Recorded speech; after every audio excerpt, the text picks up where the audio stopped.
Can we get a visual check? Do we still have left-handed guitars or do we have right-handed guitars? Can everybody hear the mic? Moderators, if you could give me a mic check. Everybody hear what's going on? Now, do the guitars look left-handed or right-handed? And once we've got that square, we'll be on with the show. Gentlemen, start your plugins.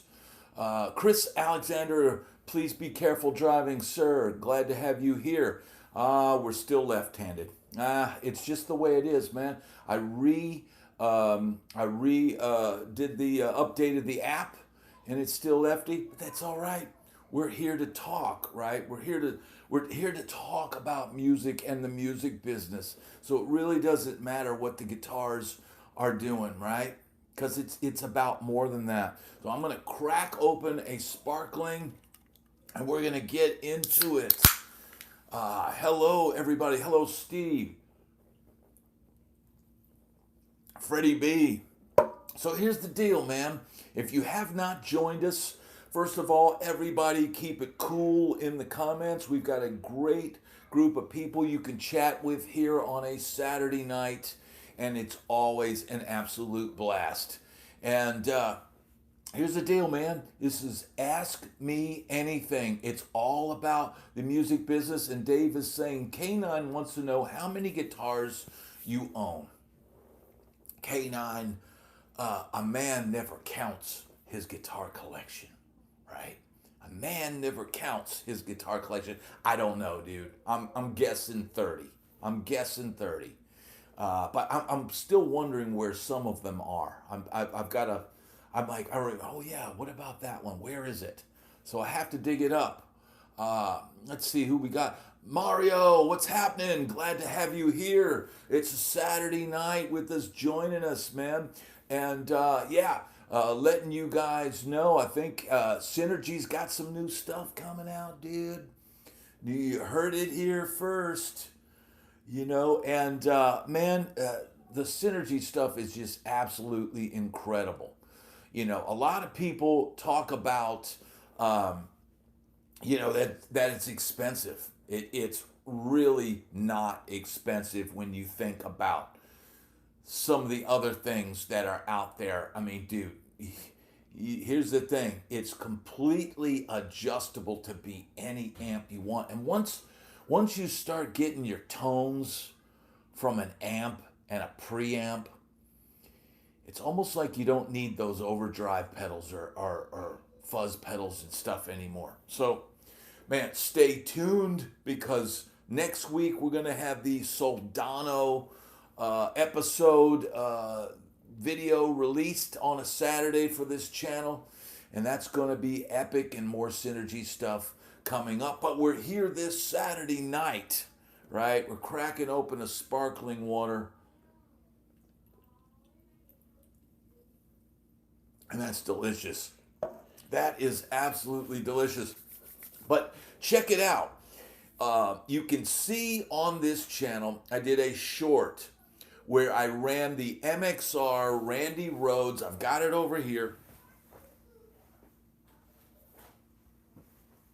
The MXR Randy Rhoads Distortion Plus. And I ran this into the front of the Synergy loaded with this Soldano Slow 2 module. And look, man, if you take this and you just plugged it into like a Fender clean amp or something like that, you might be disappointed. This needs that big sound, and the Soldano was the perfect platform. The Slow 2 with the Synergy. All of a sudden, dude, I had infinite sustain. I had like gain. I had that squished gain that Randy Rhoads has when he hits a chord, and it's like a studio compressor just smacks the signal down, and comes in this cool box. But man, the Synergy is like the perfect system to be able to demonstrate something like that, and to get a tone that has that Randy Rhoads type feel to it. So that short is up this week featuring the Synergy amp and the MXR pedal. And man, I had an absolute blast doing that. And here's the thing, man. If you guys haven't noticed, I've been spreading out on different platforms. I've been spreading out on Instagram. So make sure you find me on Instagram. I think it's at Bad Brad Jams. Add me on there. Add me on TikTok. I think it's Bad Brad Jams there too. I'm not sure. I'll have to get all this shit straight. But here's the deal, man. Spreading out. We got the Patreon page going. If you want the link to the Patreon, that's in the description to this video. And here's something that for people that might be curious.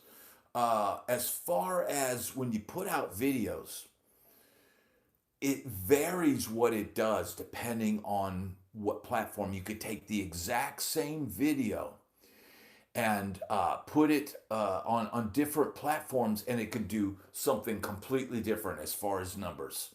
So that's why I'm spreading out, because sometimes something you might put out on YouTube and it doesn't get the coverage you want. All of a sudden you put it out on Instagram and boom, you get a lot of eyes on it. So, man, it's been an amazing experience, and learning how to get better at doing what I'm doing, learning this skill of doing this. But man, it's time to take off the glasses, dude, and let's get real. I want to hear from you guys out there and get some questions on this Ask Me Anything episode. We're 6 minutes in. K Dog is saying, I heard Joe Walsh is a gear addict. I think he probably is, man. Ever use a looper when jamming at home for practice? I've been wanting to work it in, but not sure how to use it most effectively. Mario, that is a great question. Man, I'm an old school dude, and I can't say that I've mastered the art of using a looper. I'm hoping to get that down. I'm hoping to get that down. I did do a demo. It's still in the members section of the channel of demoing a looper that somebody sent me, just a little small one. But I can't say that I've mastered it at all. So that's something maybe I'm thinking once I incorporate the Synergy into the Helix Stadium. I think that might be the ticket, getting all the stereo verbs and all that stuff out of the stadium, using the looper on that, maybe getting it to change channels on the Synergy. That could be a really powerful rig. So I'm hoping to get better at looping, but for now it's like I'll just create a loop and then play over it and film it. That's easier. So Steve Barker is saying, "Hey Brad, did you see that Firefly guitar, Skull and Bones, George Lynch for like 270?" Yeah, man. I've demoed the Firefly guitars on the channel. One of them, I actually bought it myself. So when you're getting into the reviewing game, sometimes you have to do that. Sometimes you have to take a chance on a product and hope that you get some views. But here's my take on budget guitars. Here's my take on Firefly and stuff like that. I think it's great. I think people look. I think it would be cool to have a Skull and Bones George Lynch style wall hanger up here. But on the other hand, I feel like those are largely guitars that you may feel like you need to upgrade, right? And so I don't know, man. Floyd Rose 1000 is a good Floyd Rose. Anything below that, it's like I feel like it's gonna break. It's not gonna last a long time.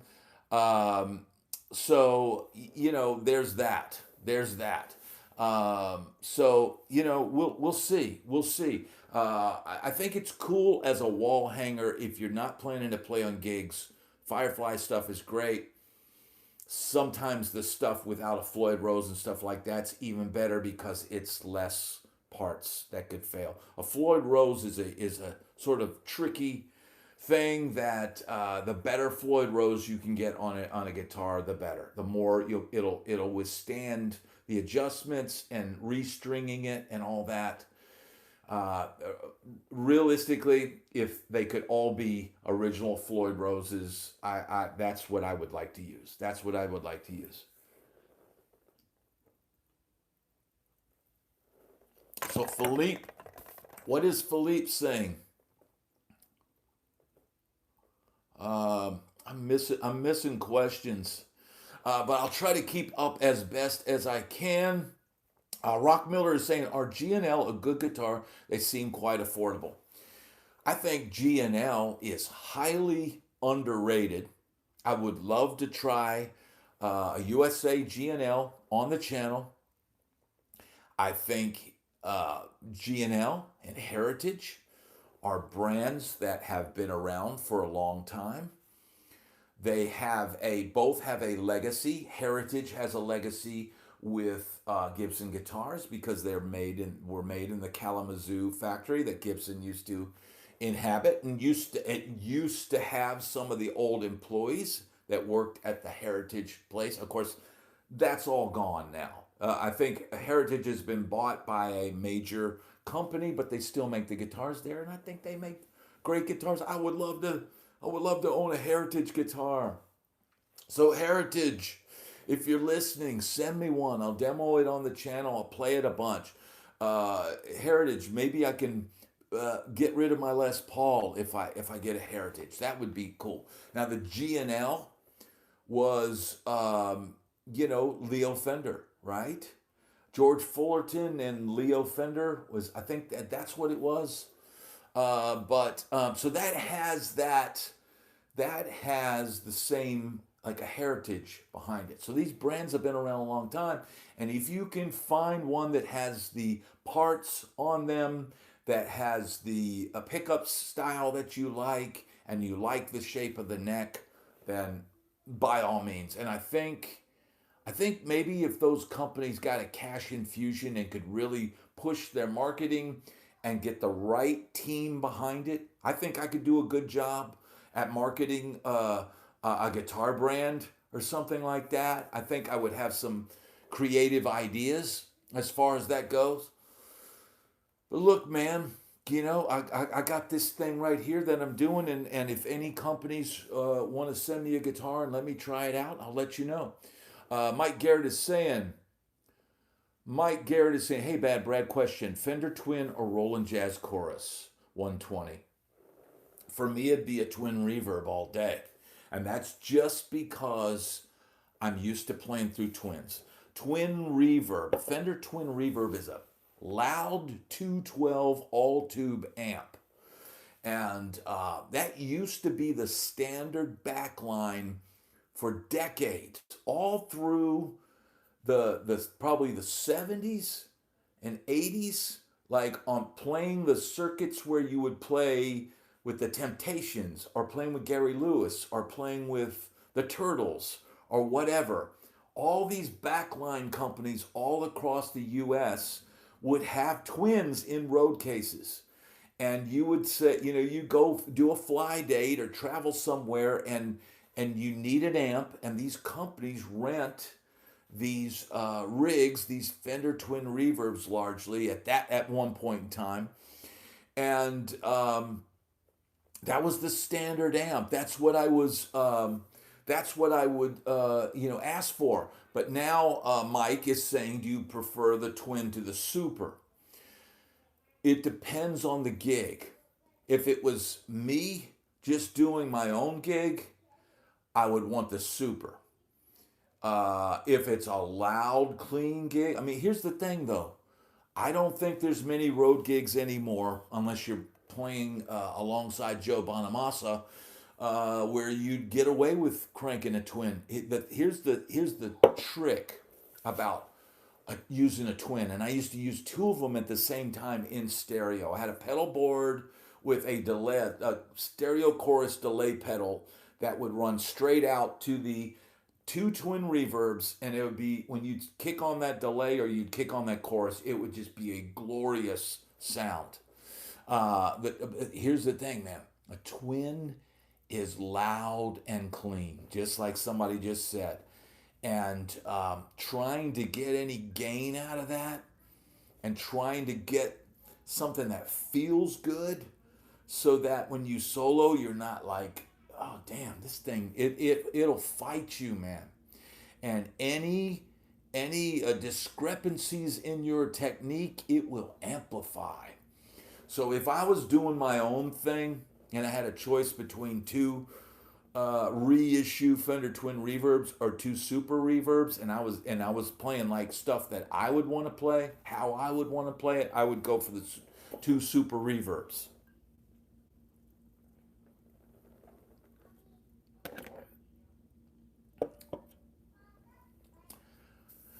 Freddie is saying to take a deluxe reverb.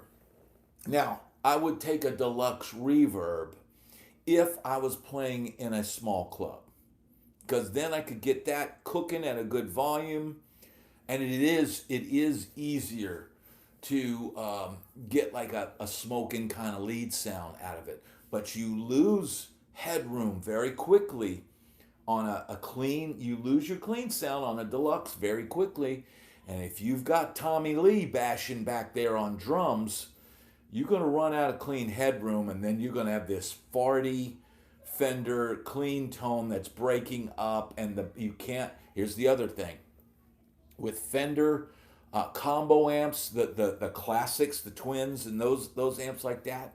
Got to keep the bass low on them, man. Got to keep the bass low. If you got the bass cranked, it gets real flubby and real farty sounding. So, man, I usually run and normally, man, guitar players like to run a lot of bass on their guitars. They want it to sound big and fat, but man, that's the bass player's job. That's the keyboard's left hand. So, with a twin, you would want to have a pedal that's got a good amount of gain. Now, Dana, thank you so much, brother. So glad to have you here. Dana is a great supporter of the channel, and man, thank you so much, brother. If you had to take only one guitar and one pedal on tour, what would they be? That's a great question from Rollerball.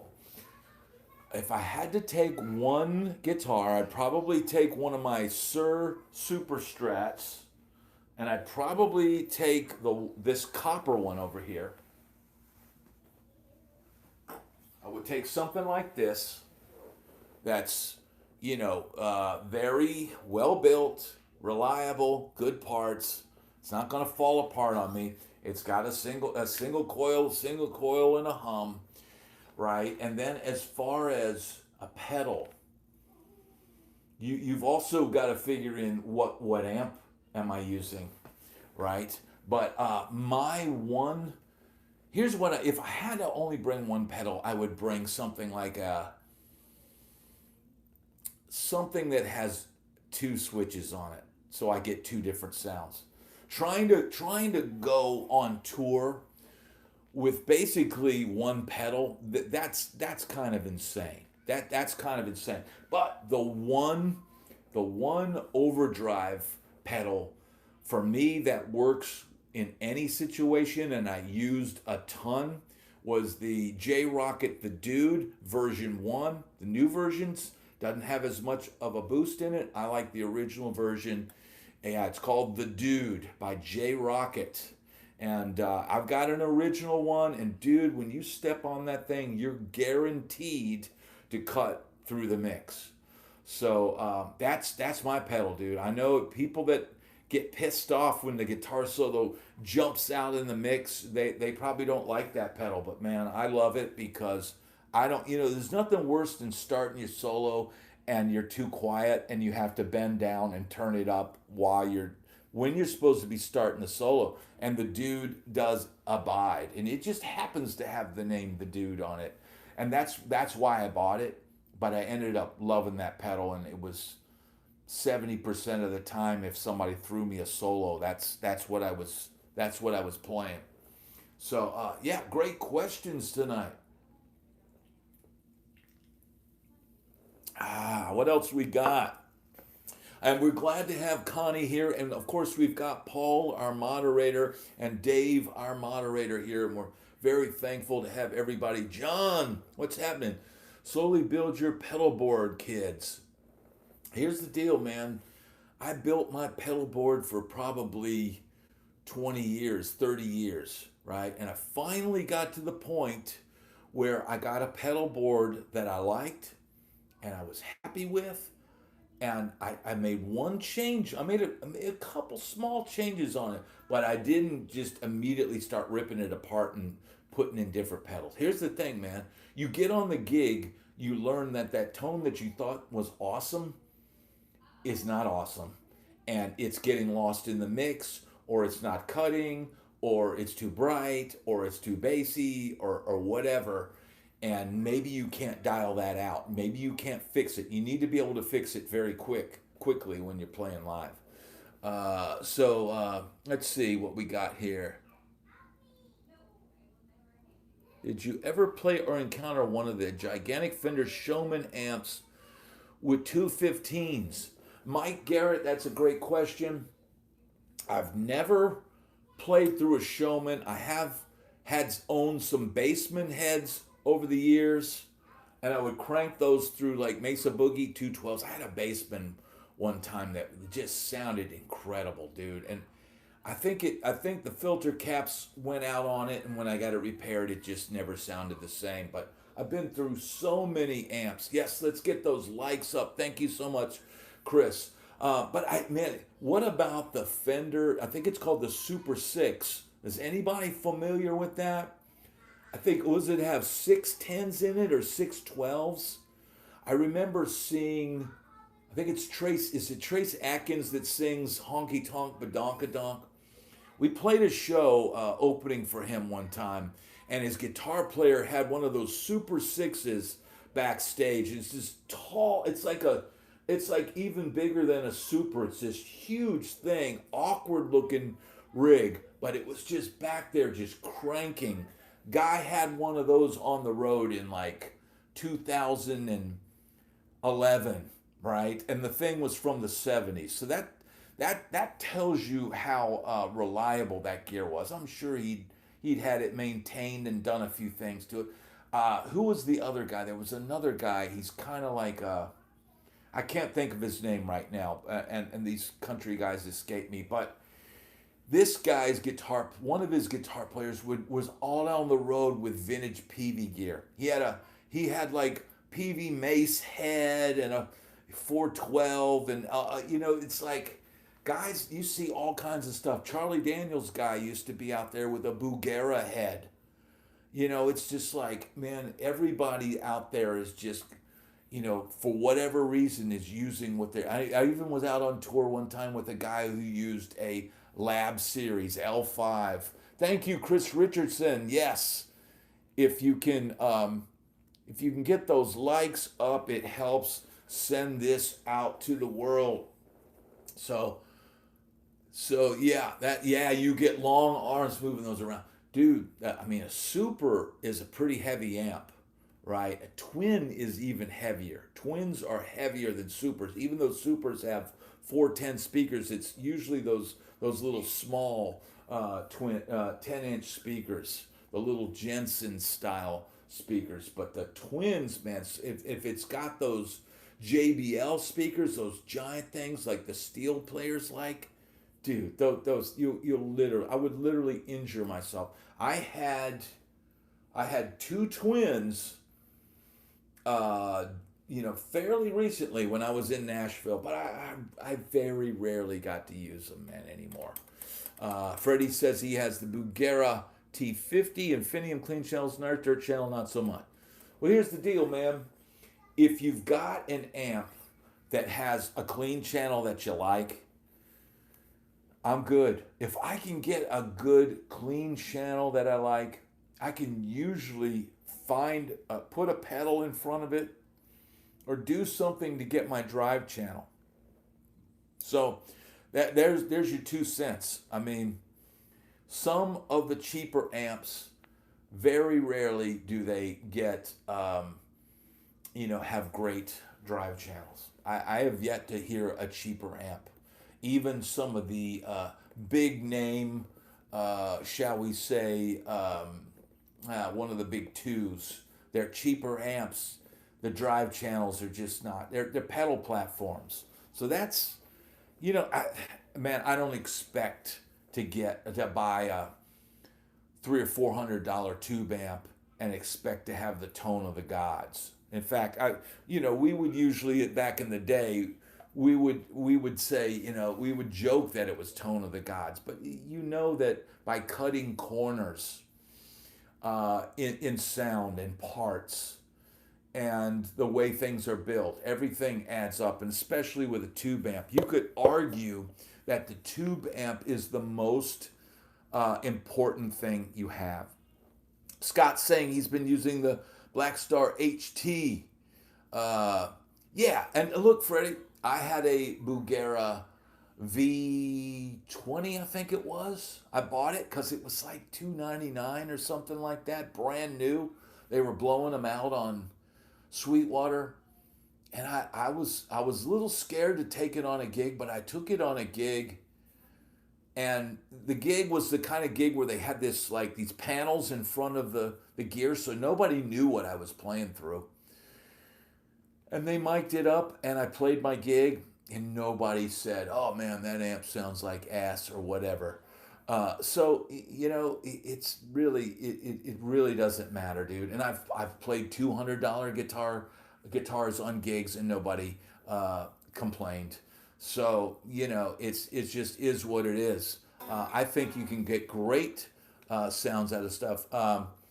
Mario is saying he keeps a Rivera head because the clean is so good. The dirty channels aren't my cup of tea, but I can use its effects loop to run preamp pedal through its power section.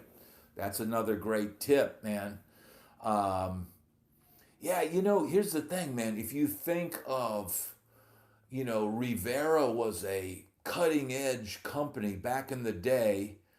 Rivera used to modify everybody's deluxe reverbs. Paul Jackson Jr., Steve Lukather, all of those guys used to have these deluxe reverbs with all these pull knobs and little flick switches and stuff like that. And I think the rhythm guitar sound that Steve Lukather plays in Beat It, I believe he did that with his deluxe reverb.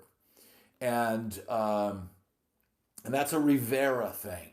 But it's not going to give you that massive crunch. It's not going to give you all of that stuff. And the reason why the producer wanted that, he had initially tracked the parts with a Marshall, huge crunchy Marshall sound, and Quincy said, no, I'm trying to get this on R&B radio, and this massive metal crunch that you put on here, that's not going to fly on R&B radio, so can you redo it with the deluxe? So he literally wanted that smaller sound, and you know what? It worked, right? It worked. It allowed Edward, when his solo came in, to cut through the mix, and the rest is history. Let's get those likes up. 62 people in here, and that's pretty good for a Saturday. But I think we can get some more people in here. Let's get the excitement up. Let's get the questions up, and let's see what we can get up to tonight, right? Now, I don't have this thing plugged in, but I am using the Polar Go right now. If you're hearing everything and it sounds clear, Quincy Jones knew what to do, man. And I talked about this long ago. I did an interview with Rick James guitar player Tom McDermott. And, Tom McDermott is a big Edward Van Halen fan, big Larry Carlton fan, connoisseur of great, tone and stuff like that. But, Rick James was on R&B radio, on funk radio, on AM radio, all of that stuff back in the day.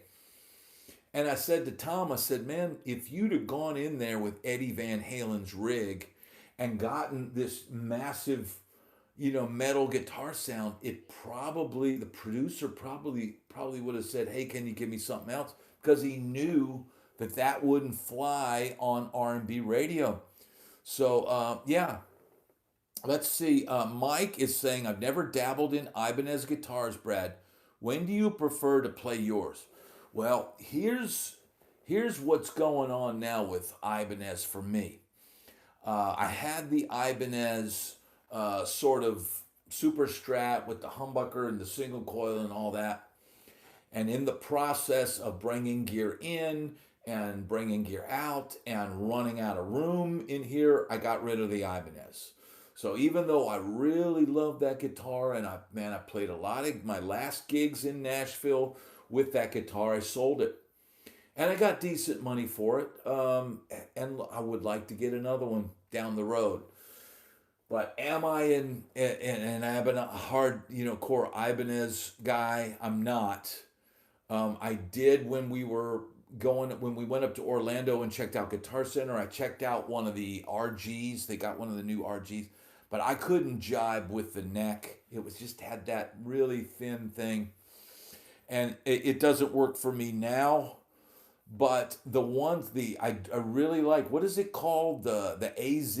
I really like the AZ series and the Telecaster NZ or something like that. I really like those guitars, man, because they're essentially what I would play. That's the deal. I do have though. I still have the Geo with the flip flop paint. That's a super fun, inexpensive guitar with a badass paint job on it. But I'm with Sean on there. My hands are a little too big for some of those really thin necks. Uh, yeah, and Tim is saying he's a telly freak. If you're a telly freak, I mean, I can appreciate all style of guitars. Yeah, the Andy Timmons AZ is really great. Yeah, Mario is right about that, man. I think all the AZ stuff is killer because it's aimed at guys that like to play the Sirs and the Andersons and all that stuff. And man, they've got super affordable ones now. The 599 jobbers. I mean, dude, if I had to go play in rough Florida bars or something like that, that's you want to know when I'd take my Ibanez. That's where I'd take my Ibanez. I'm not taking anything, nice. I'll either take the Ibanez or I'll take a parts caster to a dive bar. That's the fact, Jack. Oh, that's delicious. Who were your influences, either guitar players or bands? Shane, that's a great question, man. Man, I have so many influences and things that I like as a musician. And P Funk's out there, and I know he knows because, dude, we were listening to everything. Um, here's the deal. Man, I like everything from Elvis to Van Halen to the Rolling Stones to Prince to Jimi Hendrix is a huge influence. I'm a huge Hendrix nut. Maybe more Hendrix even than Edward Van Halen in some ways. And I love George Benson. I love Larry Carlton. I like so many of just different style guitar players, man. And anything good. Robin Ford, I love Jeff Beck. And I went on kicks with all of those different artists where I would listen to it over and over again, and then I'd move on and listen to something else. So yeah, great question. And Dave, our moderator, is going to see Michael Schenker tonight.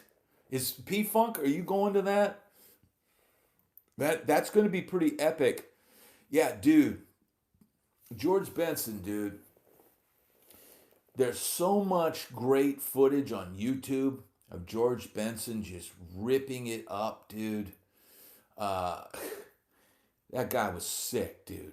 And I've seen there's some good instructors on YouTube um, that break down some of the things Benson does. Now, if you listen to George Benson, he does a lot of chromatics. There's a lot of chromatic runs connecting phrases and stuff like that. A lot of blues, a lot of chromatics, a lot of arpeggiated figures and bebop lines. It's a whole gamut. And here's something that George Benson did. George Benson heard Wes Montgomery do octaves. Wes Montgomery would always do the octaves. And George Benson was like, well, I can throw a fifth in that. And so he would play like, root 5, octave and play runs like that. Yeah, the early Benson stuff. And I like the, chromaticisms. Exactly. I even like the singing George Benson. I pretty much, dude. Yeah, he started getting more watered down, but Weekend in L.A. recorded at the Roxy on the Sunset Strip. If you want to have a good Sunday morning and you want a pleasant vibe blowing through your house and you got the window open, put on Weekend in L.A. by George Benson, and it's guaranteed to put you in a good mood, and you might even clean your house while it's on.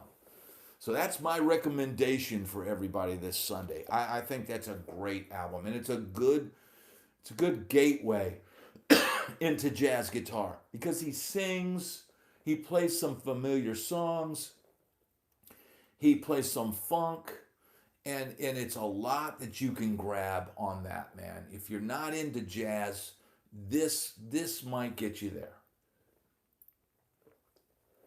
All right, we've got 67 people, 56 likes, and that's pretty good for a Saturday. Here's the deal, man. There's so much going on in the world, and there's so many distractions and people going back and forth. And all I'm gonna say about all of this is that thank God we have this channel. Thank God we've got music, because music keeps us together. And man, it's been pleasant and a great thing with this channel to be able to be a zone where we can all talk about what we love, right? All of that division and stuff like that, dude, we don't need it in our lives, man. So, I'm thankful for this, that we have this. John Pitch is saying everybody needs to see Buckethead. Soothsayer is one of my favorites. I have not seen Buckethead. Yes, music brings us all together, and that's the important thing, man. Look, it's no secret that with all the stuff going on in the world this week, dude, YouTube numbers go in the tank. It's just like if there's some big major event that's a big news story, it takes over the media, it takes over everybody's focus. And I'm looking at my channel and the numbers are down, but here's the thing, man. That's okay. That's part of life, right? You can't expect to be constantly, at the top of the charts, right? But here's something interesting, and everybody that's a member of this channel knows that I've got a whole cavalcade of videos kind of lined up to put, so that I can always kind of put out content each day. And I've been working on my thumbnails, honing the thumbnails, and the last couple of thumbnails were basically, these are videos in the archives. Many of them, were shot before I had my studio and all that. But the topics are evergreen. These are topics, things that I talk about on my channel. Dude, if you want advice on how to audition for a gig, or you want to know how much musicians make in Nashville, go watch Broke on the Road. There it is. If you want positive motivation, it's there on my channel. But improving the thumbnail, I put out a video this morning that was several months old, different haircut. I'm standing out in the yard, but it was a powerful message. But I redid the thumbnail this morning before I put it out. Dude, that video's going, that video did really good numbers for something that I was kind of prepared for. Hey, the media is kind of taking over, what's going on and what's in everybody's heads. And I was prepared to just, let it, be what it would be. But dude, now that I'm really dialing in these thumbnails, I'm seeing these things are, they're doing, it's the same video. It's the exact same thing. Mike Garrett, thank you so much. And I'm going to tell you, Mike Garrett, because Mike Garrett has joined as a rock star, he gets early access to 2 series. First, he gets early access to the interviews before I put them out to the public, which I just uploaded a new interview today with Richard Dukeshire, who is a concert photographer from Canada.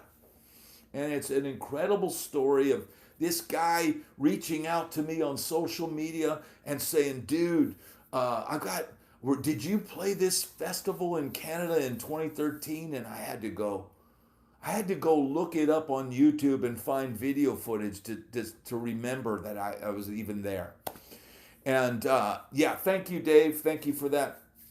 And so here's the deal. These people that become rock star members of the channel, you get early access to the interviews. Thank you, John. That's a great question, John, and I'm going to answer that. And also, rock star members also get early access to the Time Machine series. That's going to be flashbacks of some footage that I've found in the archives. And that's an additional series available for Rockstar members. Just trying to provide more value for you guys. And I'm thinking about doing another level that will be like in-depth sort of lessons and music, type more in-depth stuff for people that want that.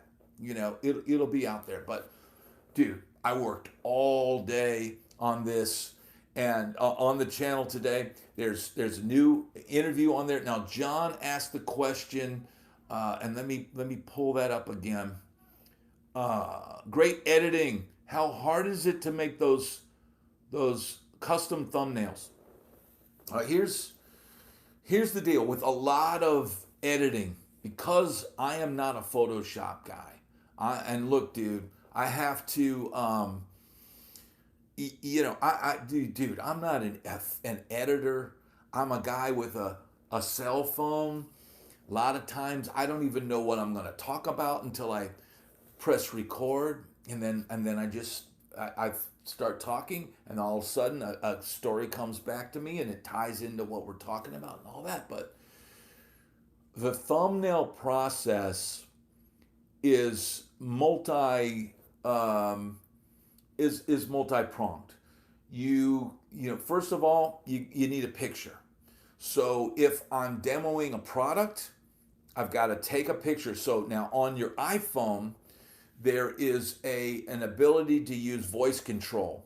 So I can stand here and hold a product like this and go, or whatever, and then say tap take.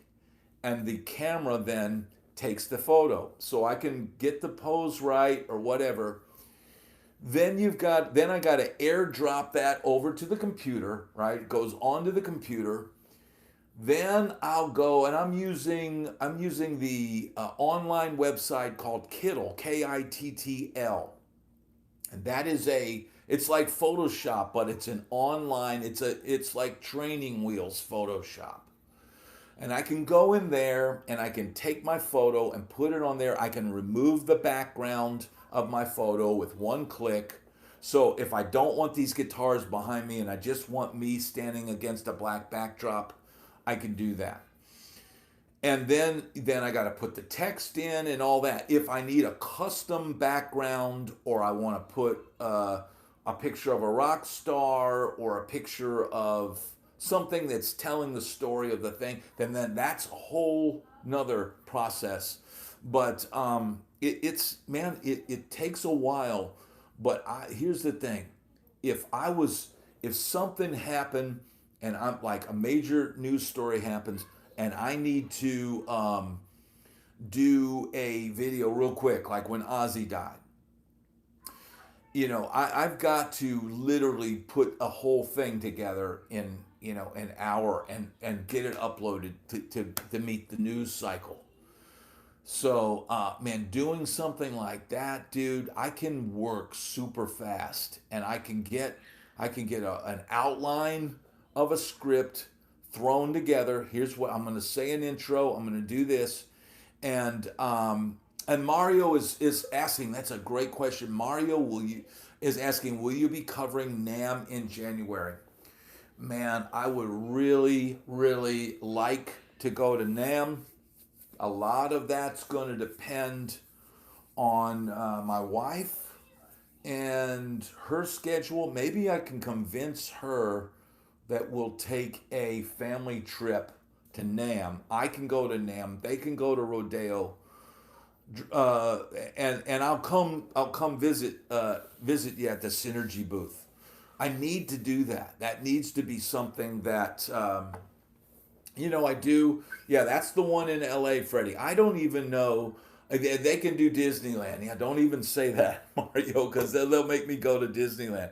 But yeah, I would like that. I would like to do that. I know of a lot of the YouTubers cover NAMM, and I think that would be a great experience, and I would get to meet people. And then somebody's saying Dallas Guitar Show. I need to do more of that stuff. It's just I'm also a family man, and I can't, here's the deal. When if I start making more money than my wife, then I can start going. I'm going out here, and here's some money, right? But until I can get to that point, my career is number two in priorities. So yeah, I would like to go to Norms. I would love to go live on YouTube from the Rainbow on a Saturday. Wouldn't that be friggin' awesome? I could do so much if we went out to LA for a week, go to NAMM like one day, film, spend some time with the family out there, and then visit the strip and hit some stores and all that. But we'll see what happens. Now I need to look it up. I need to I need to now. Do you need? I may need to get a badge, right? Or do they just let consumers in now? If I can get a badge and tell the wife, look, we have to do this. We can make it happen. We can make it happen. So, and I know my way around out in LA, dude. So, yeah, I would love to do it. Mario, that would be great, dude. That would be great. So you heard it here, man. You might have Bad Brad reporting from NAMM show. I'm gonna have to look. I'm gonna have to look it up and go to the wife tonight and say, hey, we may have to go do this. 'Cause I know we've in November we're planning to go to Nashville to see my dad. In December we got to go to her family for Christmas, and now it looks like we got to go to LA. Well, here's the other thing that could derail it. My wife's got a ton of work trips coming up. Uh, John is saying live from the Rainbow. I have pics from the Rainbow. That's awesome, John. That is awesome. Rambus Ranch. You'll be able to score a badge, man. Ask one of the pedal companies you do reviews for. Yeah. Well, Mario says he's got me covered on the badge, so that would be amazing.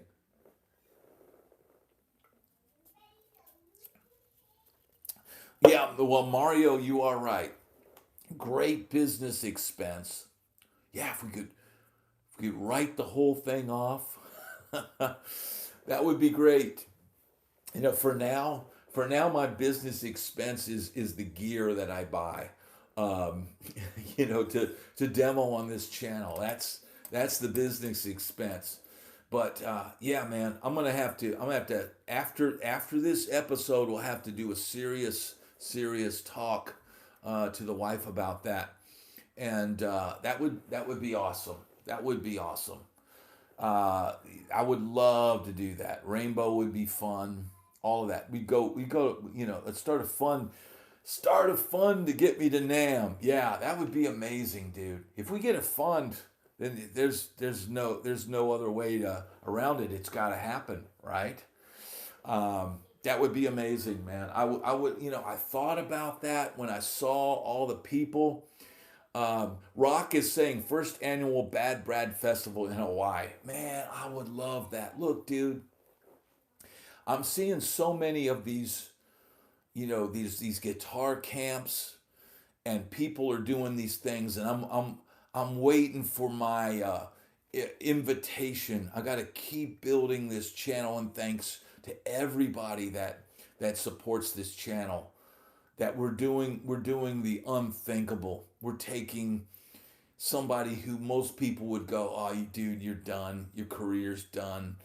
You're not even in Nashville anymore." And we're building something, off of experience. We're building something off of a shared communion of musicians, because there's so many guys like me and you out there. Bad Brad Fest in Texas. That would be epic. Look, man, we're building an incredible community here, and look, the bigger we get it, the more chances we could do some dates somewhere, do something. Yeah, obviously, it would be easiest to do something in Florida, but and maybe that will be the first step. But yeah, Bad Brat. Here's the other thing. We build enough here. We'll do a Nashville show. Third and Lindsley is my old stomping grounds in LA, and that would be a great. I got the players up in Nashville. I could make the phone call, and we could do a Bad Brad Fest and invite all my friends out and do a shindig at Third and Lindsley, and that would be pretty epic. Yeah, I could do something in Orlando. Here's the deal, man. I've got connections with musicians in Orlando. I've got some sick musicians in Orlando, so I could very easily play there, and that would be amazing. So and here's my wife did a business thing today, and she ran into this very wealthy president of the college and his Brazilian wife. And the Brazilian wife told my wife, says, "I hear that your husband is a rock star, but I want to hire him to play my parties. I will have magnificent parties, and he will come and he will play amazing music." I was like, "I'm there, dude. They got a mansion on there's a lake across from the college." So Thumper says his wife needs a Brazilian. That's pretty funny, dude. But man, yeah, that will be cool, man. I'm gonna have to have a serious conversation. Let's see. Somebody's asking. Hey Brad, do you know Hoot Gibson in Nashville? I do not. Oh, John, thank you so much. We want some overtime. You're killing it with the truth bomb videos. You're the real deal, bro. John, thank you so much. Well, John, ask and ye shall receive, my friend. We are now officially doing overtime. Now, dude, I watched some footage of John. Thank you so much. That is amazing. Incredible. I'm gonna toast with an Altoids and we got to keep the old pipes. We got to keep the old pipes going. Has anybody seen the new Spinal Tap movie? I'm curious, dude. Let's see. Mike is saying.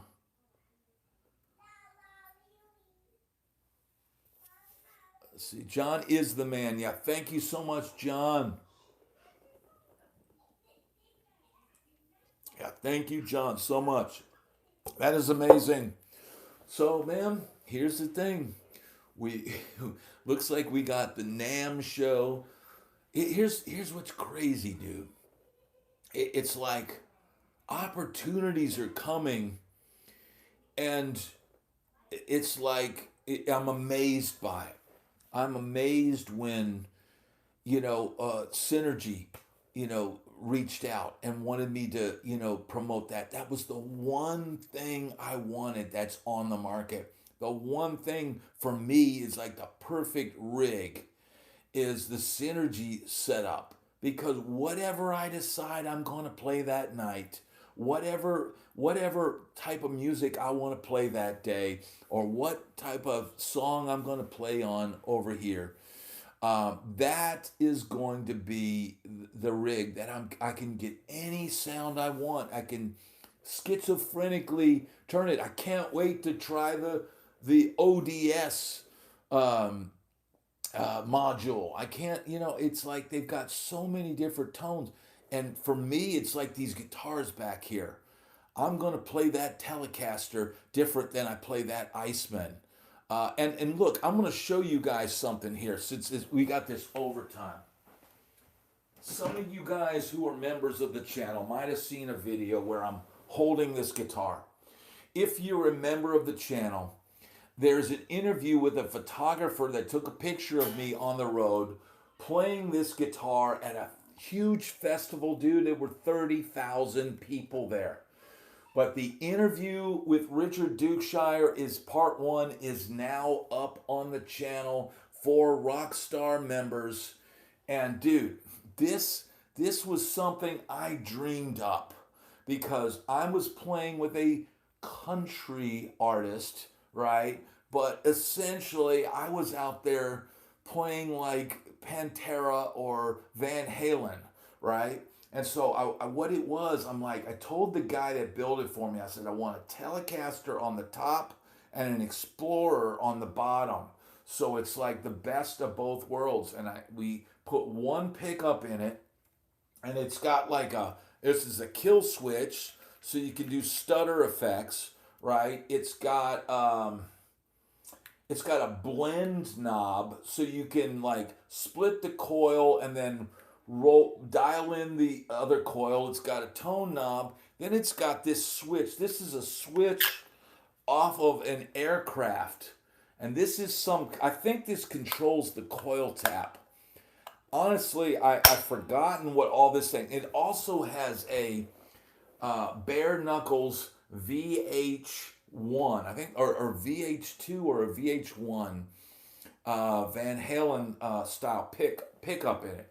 Now, here's the problem with the guitar and why it was super cool that this guy reached out to me and has this picture of me playing this giant festival, playing this guitar, but I didn't.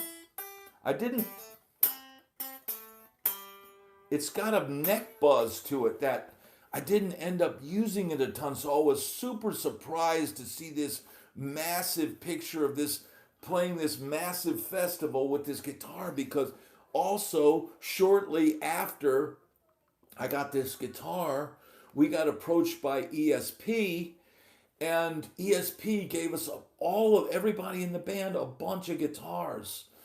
So then all of a sudden I had this ESP that had it's a LTD, but had a blue quilted maple top.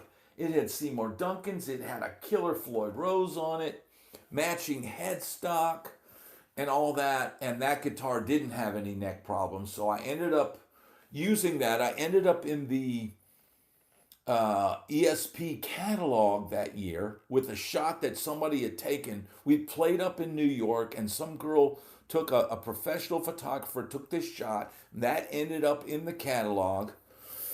And look, P-Funk, these are missions. Each one of these are supposed to be missions. I didn't come up with the paint job. The guy just did that. But here's some interesting things on the back. it's got a clear panel here. There's an orange drop cap in there. And look, see-through for that switch. This came out of a military aircraft or something, and it's something like the coil tap or maybe if it's down, I think it bypasses all this other stuff. I forget what it is, man. But yeah, the chicken had knobs, the blend. The idea was to get as many tones as you could out of one pickup. That was the idea behind that. So if you're a Rockstar member of the channel, you get to watch that interview. Also, tomorrow we've got the guitar player from Type O Negative, Kenny Hickey. An amazing interview with him talking about playing with Type O Negative, talking about playing with Glenn Danzig, talking about his new project, Sun Don't Shine. That's going to air tomorrow morning at 8 a.m. Eastern Standard Time. That's an incredible interview, man. Dude from Brooklyn. So yeah, man, it's just we got really cool stuff coming up, and I'm gonna put this up. But I wanted to show you guys that guitar because I literally pulled it out of storage when that guy sent me the picture. But yeah, man, this is there's so many cool things happening with this channel, dude, and I'm amazed every time that when something cool happens, man. I'm amazed because it's like, man, you got to put in the work. If you just do the work, you get up every day. And now I'm like addicted to the work. I'm addicted to seeing where we can take this thing, and that's that's what it's all about. We take it to the moon. Can you imagine, Leanne, if we take this thing to the moon? Oh, so the Sure Thing Express caught Spinal Tap too. So you liked it. Did we get a thumbs up? Eva is saying Sun Don't Shine plus Type O Negative. Yeah, Eva, I don't know that they're the feel-good hit of the year, but it's got a great, it's a lot of great lessons in that interview with Kenny Hickey, because he is clean and sober. He did get clean. And but man, he tells an amazing story of the most chaotic Type O Negative show they ever did. It is a jaw-dropping story. So that's going to be on the channel, premiered 8 a.m. Eastern Standard Time tomorrow morning, and looks like we're headed to NAMM. The wife has not piped in tonight. Chris says he saw Type O at least 5 times. I met Peter. He was an interesting character. Very cool, Chris. And I got into it with Kenny a lot with finding out his guitar rig and if he still had everything and his tones and all that. So it's an interesting interview, man. He's a really cool dude, man. I was really, really thankful that I got to talk to him. And, it's the amazing thing. But, man, here's the deal. Mario, you've got an exotic Strat. Those are amazing. Tim's got 6 guitars just inches away. You've got them closer than me. I've got to actually step off.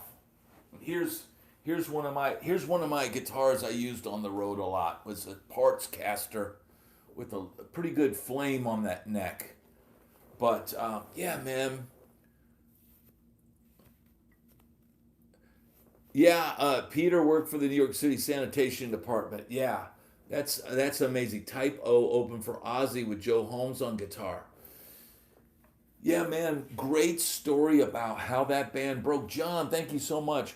He says, I am the hardest working YouTuber with life lessons in music. My favorite channel. John, thank you so much, brother. You are an amazing. You are amazing. You're helping this, man. Because look, it's not easy putting this much time into something. You know, the wife will go, why are you doing this? What you got to do? Why can't you could take off this Saturday? Nope. We're going live every Saturday. I'm gonna keep up this pace as long as I can. We've got a nice steady pace going now. You know, look, I was putting out so many videos for a while that even the members couldn't keep up. So now I'm putting out enough videos, new videos each day for the members, enough that you guys get something good. You know, if not every day, almost every day.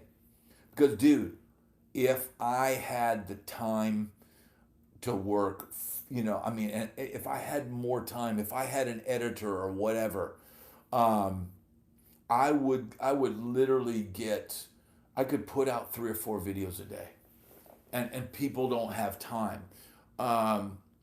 Let's see, Scott Dunn, Brad, do you recommend I buy yet another guitar? Absolutely. Let's see. Loved your cover of When the World is Running Down. You make the best of what's still around. John Eric St. James, thank you. Yeah, I enjoyed that. And dude, Lucy Lampy, who sang the lead vocals on that, is an amazing artist. And she is a life coach of sorts. Look her up on Instagram if you can. Lucy Lampy. She's doing all kinds of stuff, man. She's a really interesting person, and somebody that used to sing in my band back in the day. Yes, Scott, tell your wife, dude. Here's what I do, man. I'm realizing like I need guitars coming in. I need to be able to do different things on the channel and play different styles.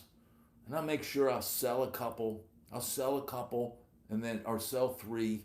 Buy 1. You know, then like the other day I've got, John, thank you so much, brother. Thank you. Tell your wife that you will be live, bro. Here's the deal. When I come out now, in fact, you know, I should say, honey, here's the deal. Me and the boys are playing, and we just can't find the sound. Just a few more hours, and I'll be right home to you. You know, that song comes to mind. So yeah, man. Thank you, John. Thank you so much, dude. Me and the boys are playing, and we just can't find a sound. Just a few more hours, and I'll be right home to you. I think I hear them calling. Oh, Beth, what can I do? What can I do? I got to go. Yo, you're in the studio. Hey, honey, you know, back in the day, it'd be the payphone in the studio. Looks like someone is getting sushi. I don't know if P-Funk remembers the time when I treated everyone to sushi in LA. It was a unique experience. Let's just say that would have never happened if not for a generous young lady that night. But I digress. I'm pretty sure Mikey was there that night. If he wasn't there that night, you missed out, dude. It was whatever you guys want. So yeah.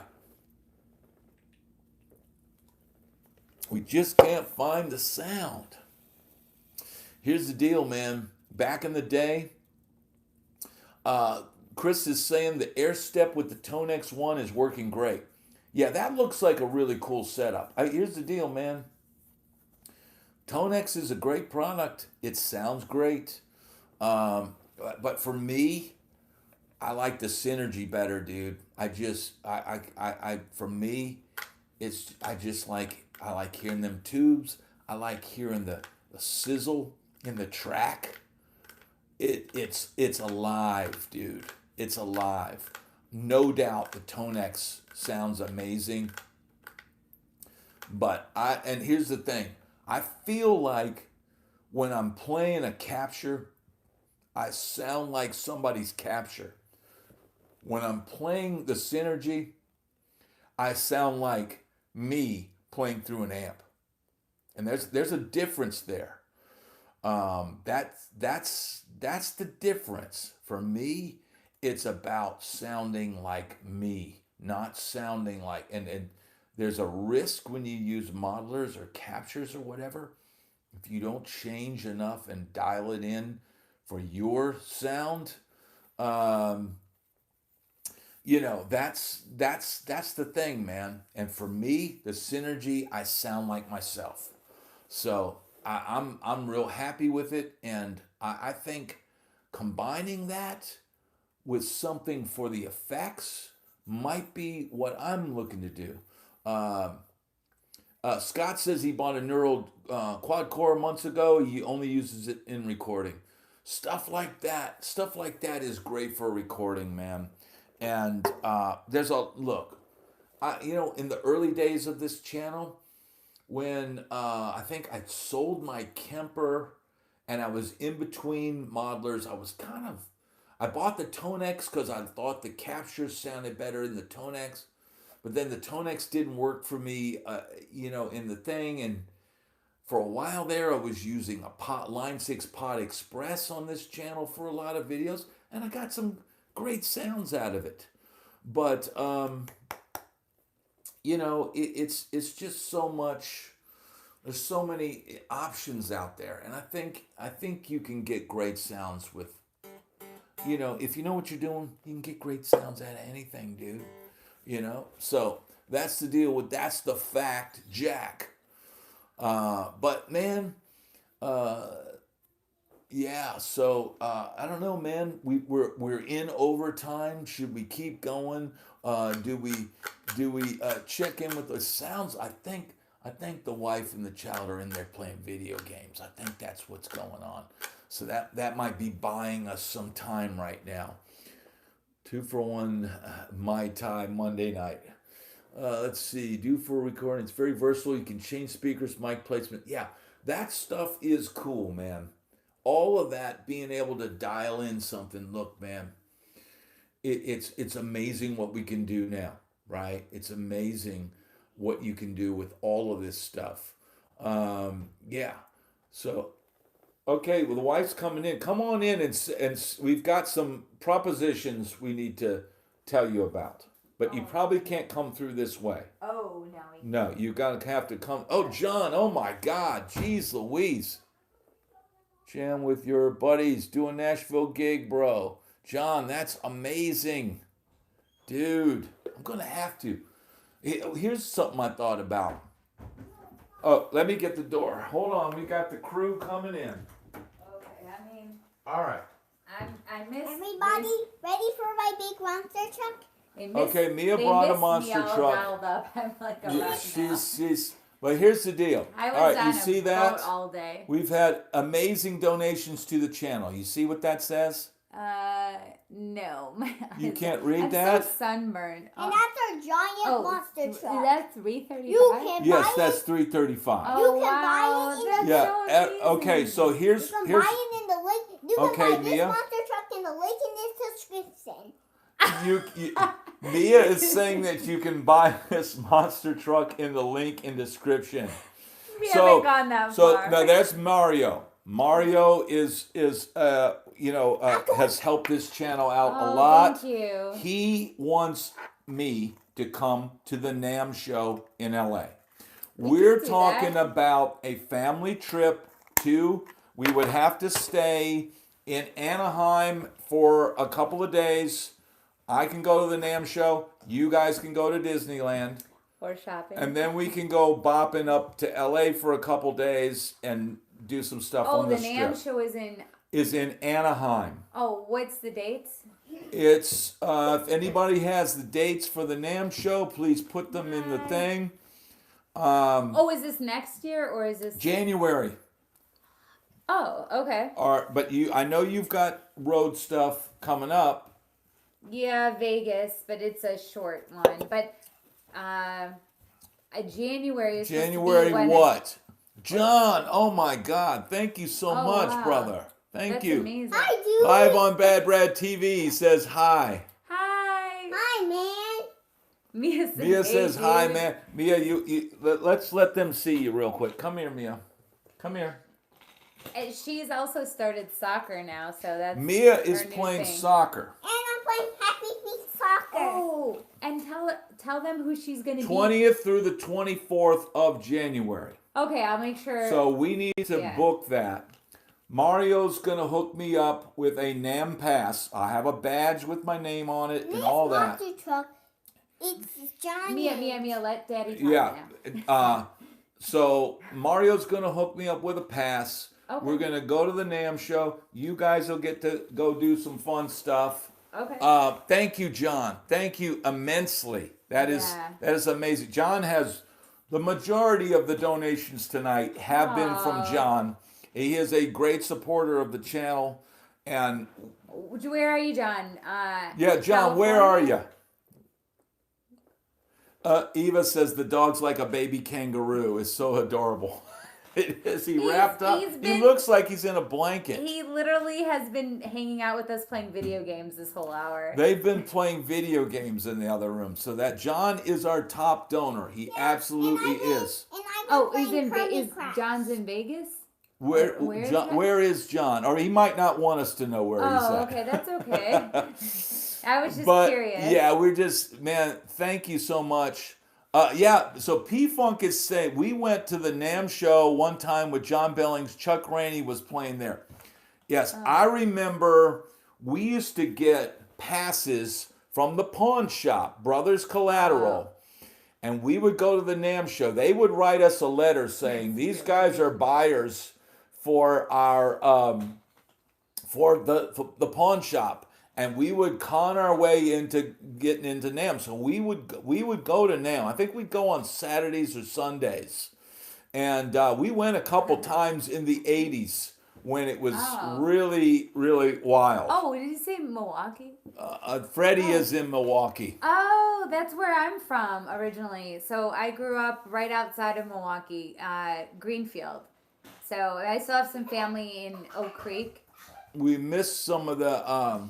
North Shore, Chicago. Oh, Chicago. He's in Chicago. Oh, okay. In the North Shore of Chicago. I don't know if is that Chicago. Is North Shore, is that near Schaumburg? John is in Chicago. That's probably close to Schaumburg, Illinois. So I would go there for work a lot. She used to work up there. Yeah. Yes, I remember Paul said he's from Wisconsin. Well, too. we've got a lot of Wisconsinites. And a lot of people from that region that tune into this channel. Bayshore's in Wisconsin as well. Freddie B is from Greenfield. Oh, Greendale! Oh my God! Yeah, I would. Mia can sing the blues. 10 minutes. I went to St. Alphonsus Elementary. Eva is in Brazil. Oh my God! Eva, you were the first person from Brazil. Oh, wow. Brazil. And Indiana. Oh. Indiana, you need to go to that Sweetwater. I need to go to Sweetwater as well. The stage, where they have, don't they have like a stage? Sweetwater has an entire facility. And Sweetwater, hopefully one day I can do something with Sweetwater. Mm-hmm. And they'll have me come up there and do some stuff on the channel. But we have to keep building this, dude. Oh, the next priority is getting Mia an Elvis costume in case anyone runs past one. She wants to be... They have a thing for school. Mia, don't play with that in here. They have a thing for school that they want you to dress up as somebody historic. And she wants to be Elvis for school. And sing Jailhouse Rock. She wants to sing Jailhouse Rock. So, yeah. And bring her acoustic guitar with her. And bring her acoustic. Dad's gonna have to do that project. It might be easier for her to do That's All Right Mama. That might be easier. But she loves Jailhouse Rock. Yeah, but you can't sing that or we'll get copyright strikes, dude. Oh. Yeah, we can't we get copyright strikes, so we can't sing that. I'm just excited that the first big project will be up Brad's alley. So he'll get to do the poster board with all the Elvis pictures and I get facts. to do yeah, I'll do all the research and the thing. Yes. Can I do it virtually, or does it have to be on like a poster? No, like an actual poster that Okay, she so we have to walks- print out all this stuff. Yes. Then. Okay, that's Yeah. easy. I could do that Why in don't 5 people minutes. like when they copy people? Well, you Oh, can't. honey, it just Mia can't. doesn't understand that if you sing somebody else's song or play somebody Yeah. else's song on here, you get a copyright strike and they'll demonetize the video. So we're trying to avoid that at all costs. Yes. And here's the good thing, man. I can play in the style of Randy Rhoads without playing any Randy Rhoads Oh my God, I'm riffs. so tired. I can play. All right, y'all go get Yeah. on out of here. I had a little too much sun today. I'm going to keep going because John's paying for all this overtime. So I'll go a little bit longer. Okay, yeah, you can tell them about what you have upcoming with the. Yeah, we got all kinds of stuff upcoming. I don't even know what she's thinking I have upcoming. What do I have The upcoming? guitar demo thing that What? you got. Oh, yeah. Well, I'll give it away for you right now. Oh, okay. An interesting. Oh, that is interesting. I didn't even see it. So check this out. This is the Donner Hush X Pro. This just came. If you took these wings off, it would look like a Steinberger, right? But this is a guitar with a built-in processor. If you hit this button here, I think you'll see. Yeah, it turns on, right? Dana, thank you so much, brother. So this has built-in sounds. Now, it does not have speakers. Dana, thank you so much, brother. Thank you. Amazing. It does not have speakers, but this does have built-in amp modeling, built-in IRs, built-in effects, all of that stuff. So I did a demo the other day, just super raw, just literally playing this for the first time, plugged straight into the Polar Go, which I'm not going to mess with right now because I don't want to lose my mic. But I'm using the Polar Go, the mic's on that right now, and I just plugged the guitar straight into the Polar Go, used the mics on that, and recorded all the audio straight to the phone. So that's an easy way for people to stream or record your videos and get good quality audio coming in. So that's the deal, man. We've got this coming up on the channel. I did, for the first time, I recorded acoustic guitar, which with this Polar Go, it sounds really good. Got this. I got rid of my Rode acoustic that I would play all the radio stations with. It had a cutaway. I could solo on it and stuff like that. I just wanted some different juju. So I got this Taylor, right?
Check it out. That sounds good. All that is this little little Polar Go with 2 little capsule mics left and right. And it's got a built-in app where you can add reverb to it. So without having to use my computer and my recording setup and all of that, I can get these cool ambient acoustic type things and not have to mic this and record it in that. It's just the Polar Go, the phone, and the acoustic guitar. Now, right now you're hearing it, it's dry as a bone, right? Now I think it sounds better with the guitar down here. We'll tilt this so you can see.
So that's it, man. This thing, and here it is. If I can get it to reach, let me pull out this thing. I've got these cables wrapped here. But this is what I'm using to capture this acoustic guitar, dude.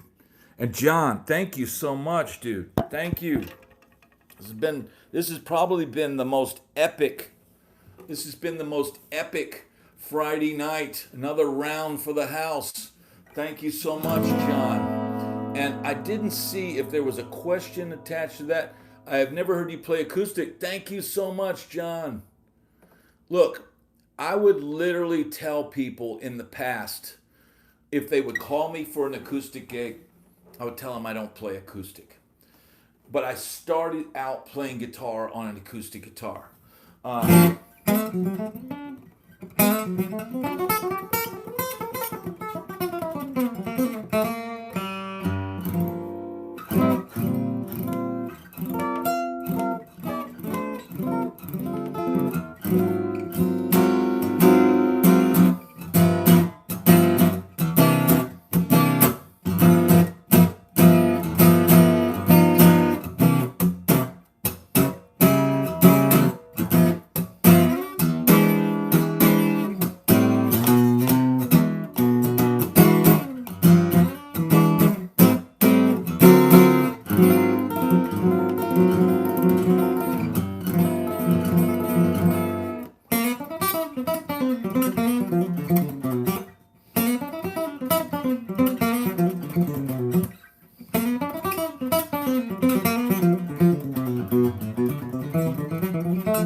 So yeah, man, this is a cool guitar, dude. This is like a Mexican-made Taylor. I think I wanted something. I can't afford a Martin. I couldn't afford a Gibson, but I wanted something with that traditional, sort of vibe to it, round shape. If I had to play an acoustic live where I had to play a lot of runs and stuff like that, I would want the cutaway. But I know most serious acoustic guys want something that looks like this. So, yeah, man. Know me up.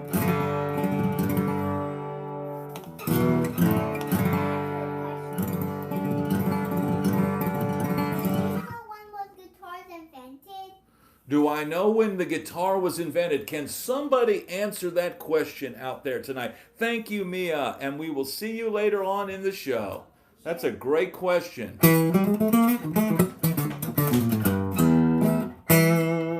Now here's the deal, man. I have not practiced since I had the shoulder injury. So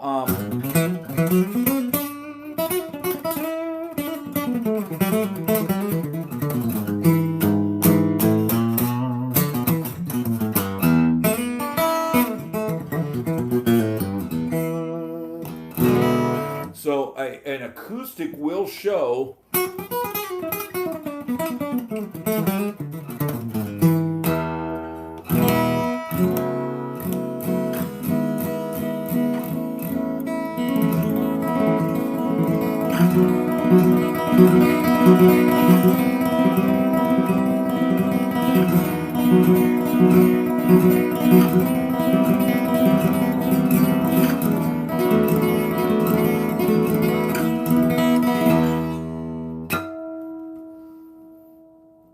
So that's it, man. Killer. This Polar Go, man, is a super cool thing to have, and to be able to get acoustic tones like that, quick and fast. Yeah, man, it's a really cool thing to have. I literally, like, this is I'm incorporating this into my videos. I don't use it as much when I shoot the day-to-day stuff, but if I need to capture, if I want to put a little clip of me playing acoustic guitar, this thing is killer, dude. And the reverbs that come with it sound great. They got acoustic guitar settings, and you can make the acoustic guitar sound like it's in a chamber. And man, it's amazing. Thank you, Paul. Thank you. Like I said, dude, I am not an acoustic player, and I've been handed an acoustic and had to go in the studio and play for hours. Man, to me, you got to be an expert. Thank you, Chris. Thank you so much. Please show the white little box again. Oh yes, Eva, I will show you this. This is a cool thing to have. Oh, and it even has a bass setting. I've got this cable wrapped around it. I'm trying to free it from its thing. I don't want to lose signal. You can kind of hear everything in the room with this. This is the Black Star Polar Go. And you can see it reacts because there's two microphones, left and a right, in this. And this is what captures the in the room sound. This is really good for getting basic acoustic guitars. Yeah, Black Star Polar Go. The amp company Black Star makes this. This is going straight out of here. See, this got a USB-C out. It's going straight into my iPhone. Now I've got stereo mics in the room. Yeah, dude, I think, what is this thing, like $89 or something like that, or $129? Super affordable. It's being powered by the phone right now, so I don't have a separate thing. And look, got an XLR jack right there. So while I'm using these mics to pick up my voice or an acoustic or whatever's going on in the room, you can plug your Synergy in right here. And then it's got built-in reverb in the app. So I could plug the Synergy straight in and get killer tones. And then it's got a little mixer in the app. So you can mix everything. Like I pulled out, before I started this video, I pulled out the noise in the room. I pulled out there's reverb and all kinds of stuff. So I made this, dialed it in for what I want, which is to keep the excess noise of the video games in the other room and all that going on.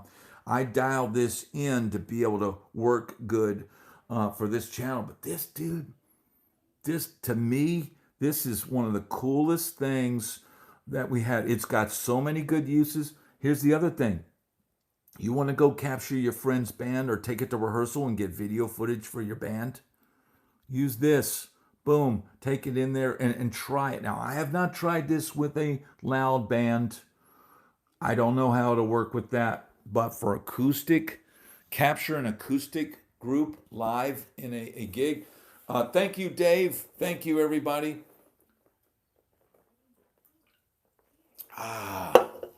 Man, we've had an amazing night tonight. 95 minutes.